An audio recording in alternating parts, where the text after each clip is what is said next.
अगं आई, खरंच कार्यक्रम ना खूप छान झाला आणि भरपूर दिवसातून अशी फॅमिली एकत्र आली ना, तो खरंच आनंद वेगळाच होता ग. असं अधूनमधून असे कार्यक्रम असले ना, फॅमिली एकत्र आल्यावर खूप छान वाटतं. आणि हा, गावाकडे दिवस कसा निघून जातो काही समजतच नाही. तसं शहरामध्ये नाही गाई. अरे बाळा, तुम्ही आल्या हे घर ना बरगतचीच वाटत. तुम्ही नसलं का हे घर फार खायला उठत. अहो, काय गप्पा मारत बसलेत? कार्यक्रम झाला, जायचंय आपल्याला. लेट पण होतोय मग फार. अरे बाळा, आजच्या दिवस थांब ना, मला तेवढंच बरं वाटत. अहो, ते काय मला जमणार नाही. इथे गरम पण फार होतंय आणि मला इथं करमणार पण नाही. अगं आई, थांबलो असतं ग, पण उद्या कामावर जायचंय, त्याच्यामुळं नाही जमणार थांबायला.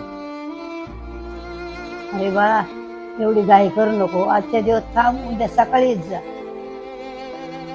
अगं आई, नाही जमणार ग मला, समजून दे मला.